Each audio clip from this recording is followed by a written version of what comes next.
اللہ الرحمن الرحیم۔ ناظرین، آپ تلاش نیوز نیٹ ورک پر پروگرام دیکھ رہے ہیں۔ آج کی بات، میں ہوں آپ کا میزبان تاج محمد جان۔ سیاسی گہما گہمی اور مایوسی کی خبروں میں آج دو خبریں ایسی ہیں جن کو بجا طور پہ ہم امید کی کرن کہہ سکتے ہیں۔ ان میں ایک تو متاثرین سیلاب کی دوبارہ آبادکاری کے حوالے سے عملی کاوشوں کا آغاز ہے، اور دوسرا موضوع لاہور میں کوڑے کرکٹ سے 55 میگا واٹ بجلی کی پیداوار کا ایک منصوبہ ہے، جو ظاہر ہے ابھی وہ میچور نہیں ہوا، لیکن یہ انشاءاللہ ہوگا۔ اس کے علاوہ برطانوی اخبار ڈیلی میل کا جو معاملہ تھا ہمارے پرائم منسٹر شہباز شریف کے حوالے سے، اس پہ بھی گفتگو کریں گے۔ ان موضوعات پر گفتگو کے لیے ہم نے آج مدعو کیا اپنے ساتھ سینئر صحافی ہیں چودھری نثار صاحب۔ میں چودھری صاحب آپ کا بہت شکریہ ادا کرتا ہوں کہ آپ وقت نکال کے ہمارے اسٹوڈیو میں آئے۔ آپ چودھری صاحب یہ بتائیے کہ یہ جو مایوسی اور حیرت کی جو ملی جلی کیفیت بنتی ہے ہمارے سیاسی ماحول کی وجہ سے، اس میں آج یہ دو خبریں جن کا میں نے ابھی ذکر کیا بڑی حوصلہ افزا ہیں۔ پہلی جو ہے وہ متاثرین سیلاب کی دوبارہ آبادکاری ہے۔ اس حوالے سے کل پرائم منسٹر جو ہے ہمارے شہباز شریف، انہوں نے ٹانک اور ڈیرہ اسماعیل خان میں گھروں کی تعمیر مکمل ہونے پر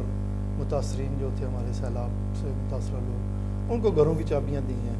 تو آپ اس پہ کوئی تھوڑی سی جو نا روشنی ڈالیں۔ بہت شکریہ تاج صاحب جی۔ گزارش یہ ہے کہ ماشاءاللہ آپ نے کہا ہے کہ مایوسی کے جو بادل اس وقت ہمارے ملک پہ منڈلا رہے تھے، اس میں سے دو خبریں جو ہے آپ نے کہا ہے کہ بڑی خوش آہند ہے، اور ہمیں جو ہے ان کی وجہ سے بڑا ہم لوگ پر امید ہے۔ ایک تو سیلاب کی تباہ کاریوں پر آپ نے کہا ہے کہ جو حکومت جو متاثرین ہیں ان کو چھت فراہم کر رہی ہے، اور اس سلسلے میں کل ایک تقریب بھی منعقد ہوئی جس میں ہمارے ملک کے وزیر اعظم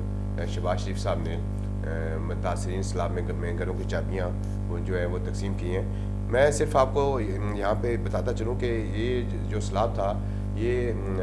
ہماری تاریخ کا بدترین سیلاب تھا، اور اس میں آپ کو پتہ ہے کہ 1.2 کھرب روپے کا جو تھا وہ نقصان ہوا تھا، اور اس کی جو بحالی کے لیے ہمیں وسائل درکار تھے، وہ تھے 592 ملین روپے جو تھے وہ ہمیں درکار تھے اس کی بحالی کاری کے لیے۔ 592 ملین روپے جی ٹھیک۔ تو گزارش یہ ہے کہ اس پر ہمارے جو پوری دنیا میں لوگوں نے ہماری مدد کی، جس میں سر فہرست سعودی عرب بھی ہے، اور آپ کا دوسرے جو ہمارے قطر ہے یا مصر ہے، ترکی ہے، عرب ممالک ہیں، عرب ممالک ہیں، بالکل انہوں نے ہماری مدد اس میں شامل ہے جی۔ اور آپ کو یہ بھی یاد ہوگا کہ آپ اس سے پہلے بھی اس طرح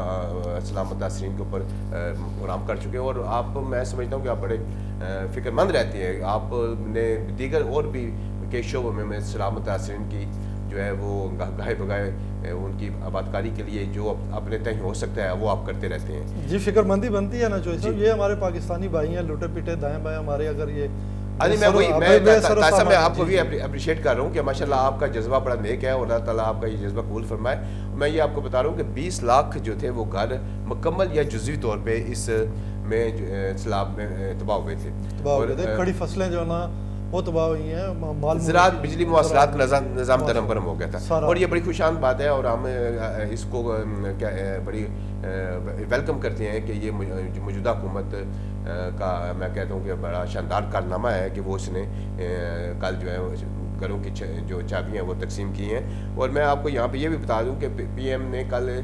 یہ بھی بتایا ہے کہ جو وزیر اعظم ریلیف فنڈ تھا اس میں 5 ارب روپے جو تھے وہ جمع ہوئے ہیں، اور ہمارا جو ٹارگٹ تھا وہ 10 ارب روپے کا ٹارگٹ ہے۔ ہم چاہتے ہیں کہ اس میں 10 ارب روپے جو ہے وہ جمع ہوں۔ لیکن جو سب اس کے ساتھ جو ہے نا ابھی بینک کا جیسے وہ آج کی جو نا خبروں میں موجود ہے، وہ کچھ چیئرمین سلطان علی وہ یہ کچھ گھر یا گاؤں جو ہے نا وہ پورے آباد بنا کے آباد کرنا چاہتے ہیں۔ 2 دیہاتوں کا انہوں نے کہا ہے کہ ہم جو ہے نا بنا کے وعدہ کیا، انہوں نے پی ایم کو کہا ہے کہ ہم بنا کے دیں گے 2 دیہات، ایک چاہتے ہیں کہ وہ ہم بنائیں بلوچستان میں اور دوسرا جو ہے وہ سندھ میں ان کا بنانے کا ارادہ ہے. جی بالکل صحیح ہے. یہ بڑا اچھا ہے سر, یہ بڑی خوشی اور اطمینان کا باعث ہے یہ خبر. اس پہ کام ہونا چاہیے, اور ہم جو نا اپنے اس پلیٹ فارم سے جو ہے نا مخیر لوگوں سے اپیل کریں گے کہ وہ متاثرین کی بحالی کا یہ جو انتہائی اہم اور نیک مشن ہے اس میں بڑھ چڑھ کر حصہ لیں. بالکل صحیح, ٹھیک ہے. تو دوسرا جو صاحب, کل چیف منسٹر پنجاب جو ہیں وہ ان سے ملا ہے وفد ایک نارویجن, تو وہ لاہور میں جو ہے کوڑا کرکٹ ویسٹ جو ہے اس سے بجلی پیدا کرنے کے حوالے سے منصوبہ لگانے میں جو ہے نا کچھ دلچسپی انہوں نے. جی بالکل صحیح فرما رہے ہیں آپ. اس کو ویلکم کیا چیف منسٹر پنجاب نے, جی. اور انہوں نے کہا جی ہم آپ کو ہر قسم کی سہولت دیں گے. یہ بھی ایک بڑی اچھی خبر ہے, اور اس پہ کچھ تھوڑی سی آپ ظاہر ہے بڑے باخبر صحافی ہیں, تو میں چاہتا ہوں تھوڑی سی اس پہ روشنی ڈالیں. جی طاہر صاحب, ابتدائی طور پر یہ ناروے کی کمپنی ہے اور اس نے کہا ہے کہ ہم $250 ملین کی سرمایہ کاری جو ہے ہم اس میں کریں گے. سالڈ ویسٹ سے جو حاصل انرجی ہوگی وہ سندر انڈسٹریل اسٹیٹ میں صنعتوں کو دی جائے گی, اور میں سمجھتا ہوں کہ یہ بہت اچھا اقدام ہے اس کا حکومت پنجاب کا, اور میں مبارکباد دیتا ہوں صوبہ پنجاب کے جو وزیر اعلیٰ ہیں چودھری پرویز لائی کہ یہ کوڑا کرکٹ سے جو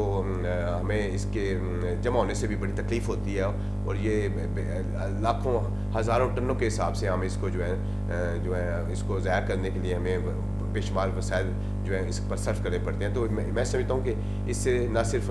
کوڑا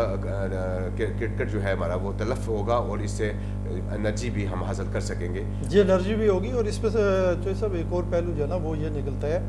کہ ماحولیاتی آلودگی, یہ کوڑا کرکٹ آپ یہ دیکھیں ہمارے جو نا سیاحتی مقام ہے مری, وہاں پہ جائیں تو وہ کلڈنا اور کچھ 2-4 اور مقامات ہیں, وہاں پہ ڈھیر لگے ہوئے, اور پورا دائیں بائیں جنگل جو ہے نا وہ بدبو جو ہے نا وہاں پہ پھیلی ہوئی ہے. تو آپ کیا سمجھتے ہیں کہ یہ جو لاہور میں ایک شروع ہونے جا رہا ہے منصوبہ سر, میں کہوں گا کہ اس کو پورے پاکستان میں اس کو بالکل لاہور تک محدود نہ رکھا جائے. میں ایسا کہتا ہوں کہ اس کو پورے پاکستان میں کیا جائے. آپ کو میں یہ بتاتا چلوں, یہاں پہ لاہور میں جو اس وقت فیکٹس اینڈ فگر سامنے آئے ہیں وہ 1200 ٹن سالڈ ویسٹ جو ہے کوڑا آپ کا جو ہے نا وہاں پہ اکٹھا ہوتا ہے, اور اس سے انہوں نے جو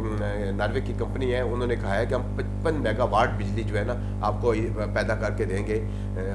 جو آپ اپنی صنعتوں کو سپلائی کر سکیں گے. بالکل صحیح ہے, یہ بڑی اچھی بات ہے. ہماری بجلی کی بھی ضروریات جو ہے نا پوری ہوں گی. تو یہ آپ نے بالکل وجہ فرمایا. ہمارے لاہور کے علاوہ دوسرے جو بڑے شہر ہیں, فیصل آباد ہے, ملتان ہے, راولپنڈی اسلام آباد اس میں ہے, یہ مری ہمارے, تو یہ ہر جگہ پہ جو ہے نا اس طرح کے پروجیکٹس جو ہیں ان کی حوصلہ افزائی کی جانی چاہیے حکومت کی جانب سے. اچھا چوہی صاحب, ایک اور جو معاملہ ہے برطانوی اخبار ڈیلی میل کا, انہوں نے اپنے ایک آرٹیکل میں الزام لگایا تھا کہ وہ جو رقم ملی ہے وہ پرائم منسٹر نے اس میں ہمارے شہباز شریف جو ہیں انہوں نے اس میں کچھ جو نا گڑبڑ کی تھی. تو وہ الزام لگانے کے بعد وہ پھر 2020 میں 2020 ہی تھا میرا خیال ہے غالباً, نہیں وہ میں تھوڑی سی کریکشن آپ کی کر دوں, یہ 14 جولائی 2019 کا واقعہ تھا. 19 کا ایک آرٹیکل میں ڈیلی میل نے الزام لگایا تھا کہ جو برطانوی حکومت نے جو گرانٹ حکومت پاکستان کو دیا, اور اس وقت آپ کے جو شہباز شریف تھے, یہ وزیر اعلیٰ پنجاب تھے, انہوں نے وہ خود ورد کر لیا اور انہوں نے منی لانڈرنگ کی ہے, جس پر شہباز شریف صاحب نے کیس کیا تھا 2020 میں حتیٰ عزت کا دعویٰ دائر کر دیا تھا ان کے اوپر. جی اس میں بڑی لے دے ہوئی, اور یہاں پہ جو نا مختلف سیاسی جماعتیں, وہ جو مخالفین ظاہر ہے ہمارا یہاں پہ کوئی ایک چھوٹا سا ایشو ہو تو اس کو اچھال کے دوسرے کو جو ہے نا وہ ڈاؤن کرنے کی کوشش کرتے ہیں. لیکن اب خبر یہ آئی ہے کہ ڈیلی میل نے جو ہے نا وہ شہباز شریف سے معافی مانگ لی ہے, اور انہوں نے اپنا وہ جو ایک ہے دعویٰ وہ واپس لے لیا ہے. جی بالکل. یہ سر میں نے جیسے آپ کو بتایا نا کہ یہ 14 جولائی 2019 کا واقعہ, اور یہ رقم جو تھی ہمیں برطانوی حکومت نے جو دی تھی, اور یہ 2005 میں جو زلزلہ پاکستان میں آیا تھا اس زلزلہ متاثرین کی آبادکاری کے لیے یہ رقم حکومت پنجاب کو فراہم کی گئی تھی، جس پر ڈیلی میل نے الزام لگایا تھا کہ صوبہ کے جو وزیر اعلیٰ ہیں انہوں نے یہ رقم خرد برد کر لی ہے، چوری کر لی ہے، اور اس کی انہوں نے رقم کو بیرون ملک منتقل کر دیا ہے، جس میں سمجھتا ہوں کہ شہباز شریف صاحب جو ہے اب اس نے ڈیلی میل نے اپنا دعویٰ واپس لے لیا ہے، اور جو انہوں نے پوسٹ لگائی ہوئی تھی وہ پوسٹ بھی تبدیل کر کے انہوں نے وہاں پہ معافی نامہ لگا دیا ہے کہ ہم اس خبر پر شہباز شریف صاحب سے معافی مانگتے ہیں، اور یہ ہماری خبر غلط تھی، اور اس طرح کی خبر جو ہے وہ انہوں نے کہا ہے کہ نہیں ہونی چاہیے تھی، لیکن یہ واقعہ ہو گیا ہے، ہم اس پر معذرت چاہتے ہیں۔ جہاں تک رہا حد عزت کا دعویٰ جو شہباز شریف صاحب نے دائر کیا ہوا تھا، اس کی وجہ سے بھی یہ خبر وہ بھی اس پر اثر انداز ہوا ہے، تبھی جا کے انہوں نے ڈیلی میل نے کہا کہ جب یہ خبر ہے ہی جھوٹ پر مبنی، اس میں کوئی اس طرح کا خرد برد کا واقعہ نہیں ہوا، تو ہم تو میرا مطلب ہے کہ اس میں جو ہے وہ مورد الزام جو ہمیں ٹھہرا گیا ہے، ہم تو اس میں مجرم بن جائیں گے، جس سے بچنے کے لیے انہوں نے شہباز شریف صاحب باقاعدہ طور پر معافی مانگ لی ہے۔ جی، یہ جو معاملہ تھا ڈیلی میل کا، اس سے جو نا پوری دنیا میں پاکستان کا ایک امیج خراب ہوا تھا۔ اب امید ہے کہ انہوں نے یہ جو معافی مانگی ہے ڈیلی میل کی انتظامیہ نے شہباز شریف سے، تو اس سے ہمارا امیج بہتر ہوگا۔ اچھا، جو سب ایک اور جو معاملہ ہے آزاد کشمیر میں بلدیاتی انتخابات، یہ 31 سال کے بعد جو انتخابات ہوئے ہیں، تو اس میں پاکستان تحریک انصاف جو ہے وہ واضح اکثریت کے ساتھ لیڈ کر رہی ہے، تو اس پہ آپ کیا کہیں گے؟ دیکھیں جی، یہ انتخابات آپ کو پتہ ہے کہ 3 مرحلوں میں منعقد ہوئے ہیں، اور آخری مرحلہ بھی اس کا جو ہے وہ انتہائی خوش نصیبی کے ساتھ سر انجام پا گیا ہے، اور تحریک انصاف نے تینوں مرحلوں میں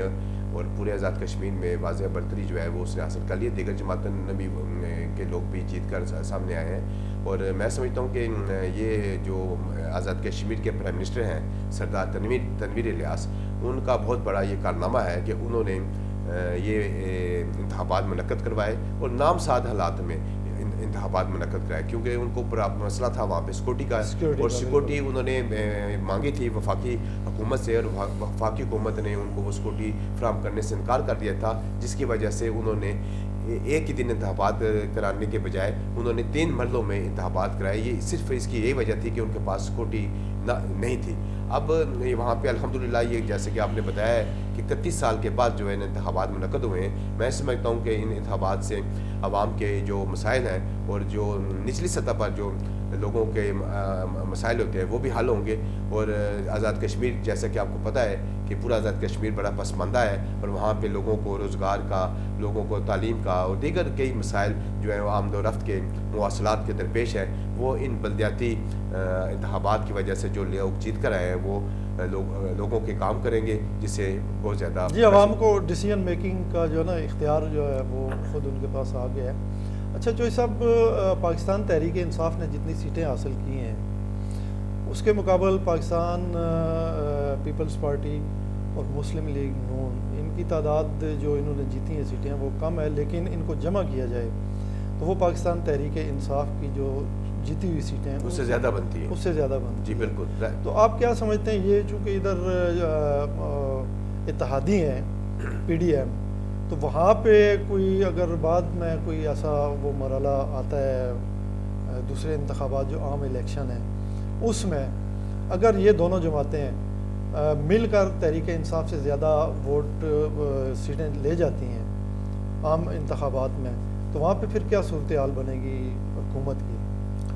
عام انتخابات تو ابھی دور ہے، لیکن میں یہ آپ کو بتاؤں کہ جیسے آپ کو پتہ ہے کہ پاکستان میں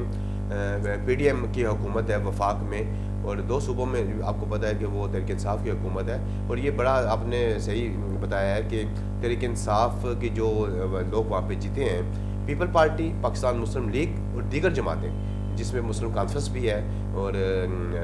بھی جماعتیں شامل ہیں، ایم کیو ایم بھی ہے۔ مسلم کانفرنس میرا خیال ہے ان کا جھکاؤ پی ٹی آئی کی جانب ہے، شاید مسلم کانفرنس کا جھکاؤ پی ٹی آئی کی جانب ہوگا، مجھے نہیں پتہ، لیکن مسلم کانفرنس کا میں آپ سمجھتا ہوں کہ کئی علاقوں میں تو بالکل صفائی ہو گیا، کوئی سیٹ وہ نہیں جیت سکے، نہ ہی تحریک لبیک والے کوئی سیٹیں جیت سکے ہیں۔ لیکن اگر ان کا آپس میں اتحاد ہوتا ہے پاکستان مسلم لیگ نون کا اور پیپل پارٹی کا، تو پھر آزاد کشمیر میں جو چیئرمین ہیں ڈسٹرکٹ کونسل کے اور جو شہری علاقے ہیں میئرشپ جو ہے وہ بھی انہیں کو ملے گی. انہیں کو ملے گی. جی چوہی صاحب بہت شکریہ. جب نے یہ دو ایک خوشخبری کہہ لیں کہ ایسی خبریں تھیں جن کو خوشخبری کہا جا سکتا ہے ان پہ ڈسکس کیا ہے, اور آزاد کشمیر کے الیکشن ان کے نتائج ان پہ تھوڑا سا ہمارا تبصرہ آپ نے سنا ہے چودھری نثار صاحب کا. اسی کے ساتھ ہمارے آج کے پروگرام کا وقت ختم ہوتا ہے. آئندہ پھر کسی پروگرام میں کسی نئے موضوع کے ساتھ دوبارہ حاضر ہوں گے. تب تک کے لیے اجازت, اپنا خیال رکھیے گا. اللہ حافظ.